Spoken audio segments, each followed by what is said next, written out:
สวัสดีครับถึงเวลาของจับตาเตือนภัยในวันนี้กับผมคุปตนันท์ พิสิทธิ์มหันต์ครับคุณผู้ชมครับตั้งแต่สุดสัปดาห์ที่ผ่านมาจนถึงณขณะนี้เองยังมีรายงานนะครับว่าหลายจุดหลายพื้นที่ยังคงมีฝนโปรยปลายลงมาอย่างต่อเนื่องบางจุดตกหนักเลยทีเดียวและแน่นอนนะครับพรุ่งนี้เริ่มต้นสัปดาห์ใหม่ก็คาดการณ์ว่ายังคงมีหลายจุดเช่นเดียวกันที่ต้องเตรียมรับมือกับฝนตกหนักแบบนี้ต่อไป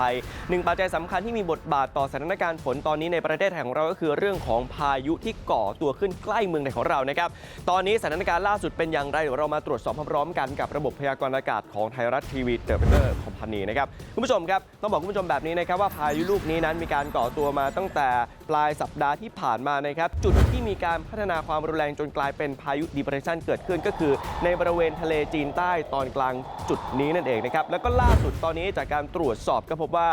ทางอุตุนิยมวิทยาของญี่ปุ่นนะครับก็มีการประกาศให้พายุดีเพรสชันลูกนี้ได้อ่อนกำลังลงกลายเป็นหย่อมความกดอากาศต่ำกำลังแรงเป็นที่เรียบร้อยแล้วนะครับทิศทางการเคลื่อนที่ของพายุลูกนี้นั้นมีการเคลื่อนที่แล้วก็มาอยู่ประชิดกับชายฝั่งบริเวณประเทศเวียดนามตอนกลางนั่นก็หมายความว่าตอนนี้ยังไม่ได้ขึ้นฝั่งนะครับแต่ว่าการที่อยู่บริเวณกลางทะเลแบบนี้ก็มีโอกาสที่จะสามารถกลายเป็นพายุได้ต่อไปซึ่งถ้าหากสามารถที่จะพัฒนากลายเป็นพายุอีกครั้งก็จะเป็นช่วงสิ้นเดือนนี้แต่แน่นอนครับถึงแม้ว่าจะไม่ได้เป็นพายุแต่ก็มีบทบาทสำคัญในการดูดเอากระแสลมมรสุมตะวันตกเฉียงใต้หรือมรสุมฤดูฝนเข้าสู่จุดศูนย์กลางของพายุลูกนี้ซึ่งการดูดมาก็ทำให้กำลังของแรงลมนั้นมีกำลังแรงมากยิ่งขึ้นจึงสามารถที่จะเหนี่ยวนำเอากลุ่มฝนกลุ่มใหญ่ที่ก่อตัวในบริเวณอ่าวเบงกอลพัดเข้ามาสู่จุดศูนย์กลางของพายุลูกนี้นะครับจึงทำให้ในระยะนี้ฝนในเมืองไทยของเรายังมีเยอะอย่างต่อเนื่องโดยถ้าหากเราไปดูลักษณะการเกิดฝนในเมืองไทยของเราตั้งแต่นี้เป็นต้นไปเนี่ยนะครับพบว่าในช่วงวันนี้จะถึงวันพรุ่งนี้กลุ่มฝนส่วนใหญ่นั้นยังเน้นตกในบริเวณพื้นที่ตอนกลางของประเทศไทยนะครับ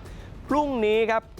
จะเริ่มตกในบริเวณพื้นที่ภาคอีสานเพิ่มมากขึ้นนะครับภาคอีสานหลายจุดเลยทีเดียวต้องเตรียมรับมือวันอังคารครับพบว่าจะมีหย่อมความกดอากาศต่ำหนึ่งหย่อมเคลื่อนที่เข้ามาใกล้ๆเมืองไทยของเรานะครับก็จะสามารถทำให้เกิดฝนเพิ่มมากขึ้นดังนั้นในระยะนี้ใครที่จะเดินทางท่องเที่ยวต้องเพิ่มความระมัดระวังนอกจากบริเวณทางตอนบนถึงตอนกลางแล้วใครที่จะเดินทางโดยเรือครับ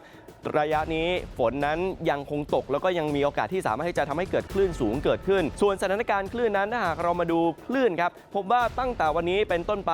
ต่อเนื่องไปจนถึงวันที่ 28 ใครที่จะเดินเรือโดยเฉพาะบริเวณทะเลอันดามันต้องระวังหน่อยนะครับเพราะว่ามีโอกาสเจอคลื่นสูงประมาณ 2-3 เมตรชาวเรือที่จะออกเดินเรือต้องเพิ่มความระมัดระวังเรือเล็กควรที่จะงดออกจากฝั่งเพื่อเห็นภาพชัดเจนมากยิ่งขึ้นเดี๋ยวเรามาดูลักษณะการเกิดขึ้นในบริเวณพื้นที่อันดามันกันนะครับอยากให้คุณผู้ชมได้ดูกราฟิกต่อไปนี้สีเขียวคือบริเวณที่มีคลื่นสูงประมาณ 2-3 เมตรในวันนี้ต่อเนื่องวันพรุ่งนี้ยังคงปกคลุมส่วนใหญ่ในบริเวณอันดามันตอนบนจนถึงตอนกลางนะครับแต่ว่าตั้งแต่วันอังคารเป็นต้นไปจะเริ่มมีกลุ่มคลื่นสูงเกิดขึ้นในบริเวณฝั่งอ่าวไทยนะครับตั้งแต่ตอนบนจนถึงตอนกลางเช่นเดียวกันนั่นก็หมายความว่าทั้ง2ฝั่งยังคงต้องเพิ่มความระมัดระวังใครที่จะเดินทางรวมถึงนักท่องเที่ยวต้องตรวจสอบสภาพอากาศอย่างต่อเนื่องด้วยนะครับส่วนกรุงเทพมหานครและปริมณฑลจากปัจจัยต่างๆเหล่านี้ก็ยังคงสามารถที่จะทำให้เกิดฝนในกรุงเทพอย่างต่อเนื่องเน้นๆนะครับช่วงหลัง6 โมงเย็นเป็นต้นไปโอกาสการเกิดฝนจะเยอะเป็นพิเศษเพราะว่าช่วงเย็นนั้นกระแสลมก็จะมีความรุนแรงมากยิ่งขึ้นนะครับทั้งหมดทั้งมวลนี้คือสิ่งที่เรามานำให้กับทุกท่านได้ติดตามกันในค่ำคืนนี้ในจับตาเตือนภัย